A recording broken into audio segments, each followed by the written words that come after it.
Tere päevast, head kohalolijad saalis ja ekraanide taga, et aeg on napp ja kohe oli soov alustada, et nüüd siis tervitan teisel katsel. Et minu ülesanne on anda siis teile teada, mil moel on võimalik elanikkonnakaitse pädevusmudelit lõimida üldharidusse. Ja kõigepealt alustame siis sellega, mis koolis toimub, et kõige eest, mis koolis toimub, vastutab koolijuht. Ja põhikooli gümnaasiumi seadus sätestab, et koolijuht tagab ka turvalisuse. Ja kui kool koostab oma kriisiplaani, siis on koolijuhil võimalik vaadata elanikkonnakaitse pädevusmudelit, vaadata, missugused teadmised, oskused, hoiakud on noortel olemas erinevatel kooliastmetel, et millele nad kriisiplaani koostades tugineda saavad. Ja teine oluline õigusakt hariduses on riiklik õppekava, ehk siis riiklikud õppekavad põhikoolil ja gümnaasiumile. Ja juba Päästeameti peadirektor ütles, et haridus on väga oluline, et hariduse kaudu jõuame me kõikide õppijateni. Ja kui riiklikud õppekavad sätestavad haridusstandardi ühiskonna jaoks, ehk siis sätestavad iga kooliastme lõpus teadmised, oskused, hoiakud ainevaldkonniti, on riiklikel õppekavadel ka üldosad.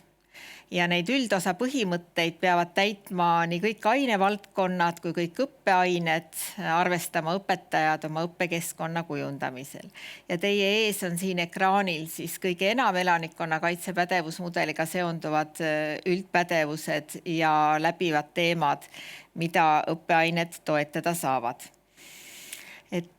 Koolid koostavad riikliku õppekava põhjal oma õppekavad, mistõttu ei ole võimalik nüüd päris täpselt ette öelda, et missuguse teemaga, missuguses õppeaines, mis klassis või missuguse pädevusega me soovitame seda seostada, aga me saame teha üldisi ettepanekuid. Ja kui me nüüd räägime ainevaldkondades, siis kõikidel õppeainetel on oma identiteet ja oma roll täita. Aga kuna haridusseaduski ütleb, et hariduse eesmärk on see, et noor inimene saaks ühiskonnas oma eluga hästi hakkama, siis ka kõik ainevaldkonnad ja õppeained peavad seadma oma fookuse sinna, mida ühiskond eeldab ja missugust teadmist ja pädevust noorel inimesel oma elus on vaja. Ja seetõttu võetakse arvesse ka need aktuaalsed märksõnad, mis siis on ka ohutus, kriisivalmidus, millega õppeained peavad oma teemasid ja oma pädevusi seostama. Ehk siis väga oluline on, et erinevad õppeained loovad need seosed, kuidas ühte õpitud teemat saab rakendada päriselus ja kuidas üks käsitletud teema ühes õppeaines toetab teise õppeaine sama või sarnase teemafookusega õpet. Ja kui ma nüüd tutvustan teile neid erinevaid ainevaldkondi, et missugused seosed siin võimalikud on, siis igal slaidil on nopitud teie jaoks välja teadmiste, oskuste, hoiakute loendist kooliastmeti need kõige olulisemad seonduvad märksõnad. See ei tähenda, et me siin need kõik koos nüüd järjest läbi loeme, aga kui te hakkate oma koolides neid seoseid looma, siis on ehk need materjalid teile oluliselt abiks. Ja igal slaidil, iga valdkonna juures on e-aadress, minu kolleegide oma, kes vastavalt ühe või teise ainevaldkonna eest hea seisab. Ja esimene, teine kooliaste, mis siis hõlmavad nagu sarnaseid märksõnu, nii kas siis sisu kontekstis või siis pädevuse kontekstis, annavad teile ülevaate, kuidas see raskusaste järjest kasvab. Ja kui me nüüd räägime eesti keelest, siis eesti keele kasutus ja eesti keele tundma õppimine tähendabki seda, et me õpime lugema ja mõistma sõnumeid ja ka ise sõnumeid edasi andma selges keeles, asjakohaste mõistete ja asjakohaste märksõnade kaudu. Ja samamoodi õpime siis lugema erinevaid pilte, erinevaid piktogramme ja mõistma nende sisu. Ja võõrkeel on väga sarnane, aga kõike seda, mida me teeme emakeeles, proovime siis ka võõrkeeles väljendades öelda ja samamoodi mõista teist inimest, kes meie poole võõras keeles pöördub. Ja võõrkeeles on ka see küberturvalisuse teema, mis nagu tuleb just nimelt sotsiaalmeedia kasutuse tõttu haridusse hästi tugevalt sisse, et seda me ei saa ignoreerida mitte üheski õppeaines. Nüüd õpitulemustest vaadates siin saabki siis see selgete sõnumite väljendumine ja just see autentsus igapäevaelu kontekstis ka võõrkeele ainevaldkonnas olulisena esile tõstetud. seotud teemad, mida me siin vaatame, jõustuvad siis või seostuvad siis täpselt samamoodi nende juba tutvustatud teadmiste, oskuste ja hoiakutega. Nüüd loodusaineid läbivalt rõhutatakse kriitilise mõtlemise olulisust, aga ka tervislikku eluviisi ja turvalist käitumist nii esimesel, teisel kui kolmandal kooliastmel. Matemaatika seondub meie jaoks kõige rohkem arvudega, aga teisest küljest matemaatika õpetab meid lugema statistikat ja edasi andma informatsiooni numbrite keeles ja keeruliste ülesannete lahendamine valmistab meid ette hakkama saamiseks erinevate probleemidega, probleemülesannete täitmisega ja eriti oluline on see juhul, kui nad tulevad ette ootamatus olukorras ja tavapärasest erinevalt. Sotsiaalained on minu oma valdkond ja see on tegelikult siin selles mõttes kõige põhjalikumalt esindatud. Ma ei tea, kuidagi on paigast ära läinud see slaidi kujundus. Et sotsiaalainetes on meil siis ajalugu, inimeseõpetus ja ühiskonnaõpetus ja selles mõttes ma peatuksin siin võib-olla põhjalikumalt, et inimese ühiskonnaõpetus on meil kontsentrilised õppeained, et samu teemasid käsitletakse erinevatel kooliastmetel, erineva raskusastmega. Ja inimeseõpetus keskendub just inimese hakkama saamisele siis iseenda kontekstis, enda tundma õppimisele, enda emotsioonide juhtimisele, aga ka suhtlemisele teistega. Ja inimeseõpetus hõlmab erinevaid tervisega seotud teemasid, aga ka näiteks liikluskasvatust või käitumist ohutult ja mitte liigseid riske võttes. Ühiskonnaõpetus omakorda õpetab solidaarsust kaaslaste suhtes, valmidust aidata seda, kes abi vajab ja olla ka julge ise siis abi küsima. Ja kodaniku juurde, kodaniku kvaliteetide juurde, oskuste juurde kuuluvad ka vastutustunne ja kohusetunne.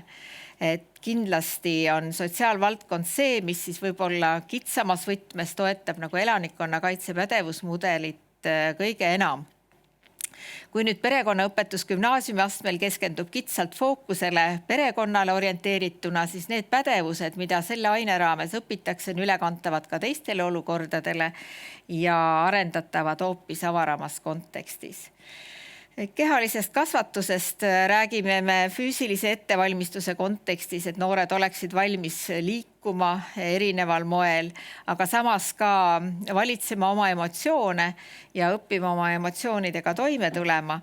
Ja siin, kui riiklik õppekava annab küll ette üldised jooned, siis õppeprotsesside kirjelduses on toodud ka erinevaid näiteid, kuidas neid pädevusi saavutada ja kehaline kasvatus siin toobki just niisuguseid näiteid välja, mis võib-olla sobiksid ka pädevusmudeliga kõige enam.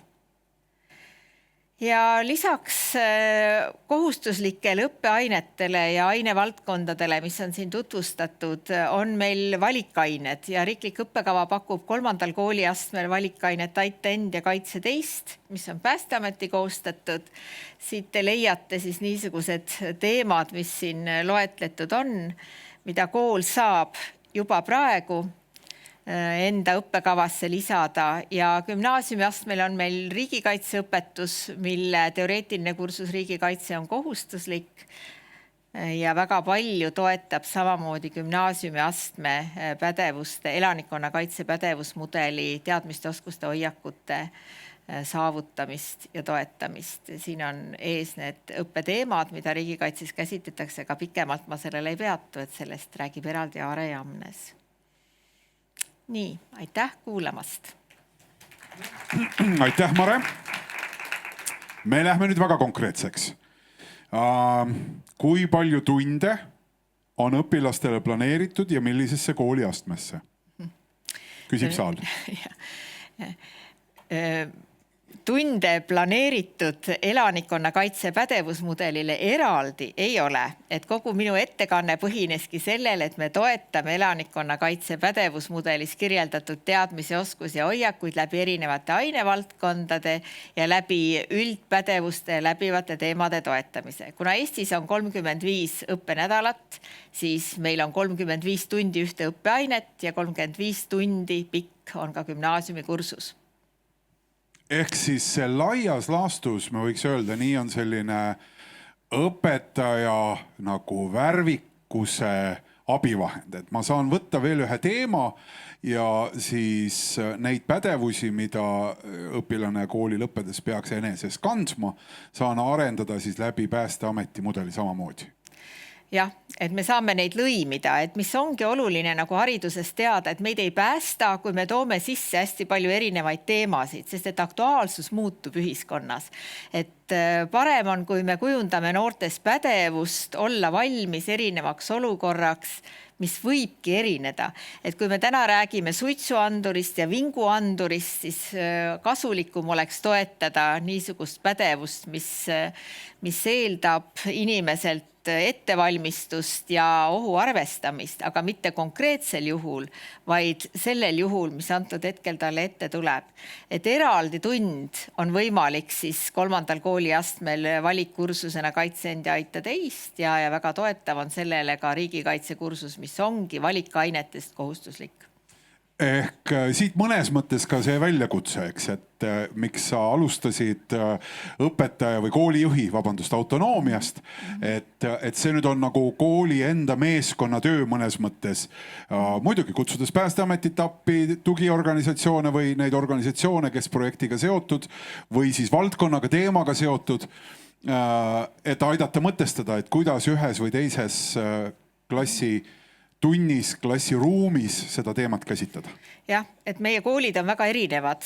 Koolid asuvad eri piirkondades ja avatud õppekava annab koolile võimaluse keskenduda just oma õpilaste vajadustele, oma õpilaste huvidele ja sellele konkreetsele piirkonnale, kus siis kool asub, et võttes arvesse kõiki neid faktoreid, on koolil võimalus oma otsused teha, kuidas need teemad õppekavasse lõimida. Kas kutsekoolid, kuidas nemad puudutatud sellest saavad? Ja. Me liigume ühtse keskhariduse suunas, mis tähendab, et üldhariduse komponent gümnaasiumis ja kutsekoolis saab nagu suurema ühisosa. Ja kutsekoolid õpetavad ka praegu riigikaitseõpetust riigikaitsekursuse kohustuslikuna. Ehk siis ühe kursuse mahus, nii nagu gümnaasiumidki. Ja viimane küsimus täitsa, et kas slaidid on kusagil kättesaadavad ka või hävitad sa peale esinemist need?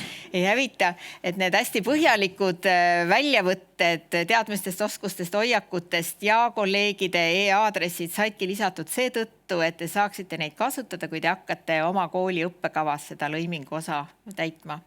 Need on jagatavad, aitäh. Reelika kindlasti jagab või kusagil on need osalejatele pärast kättesaadavad. Lihtsalt lõpumõte, mulle tundub ju, Mare, et see on mõnes mõttes selles mõttes oivaline vahend, et näiteks erinevalt liiklusest, kus paratamatult tuleb ühel hetkel ikkagi õige ja vale mängust, et on mingi liikluseeskiri, on mingid konkreetsed nõuded, on mingid konkreetsed reeglid, siis siin on selline puhas nagu teadvustamine või nagu Lõuna-Eestis öeldakse sense making. Eks, et kuidas me mõtestame ühte või teist olukorda ja õpime nagu selle kaudu, et me saame vestelda, saame arutada ja siis on teisel pool võimalus veel see siduda kuskile siis selle ülesandega konkreetse õige vastuse vale jahtimisega samamoodi.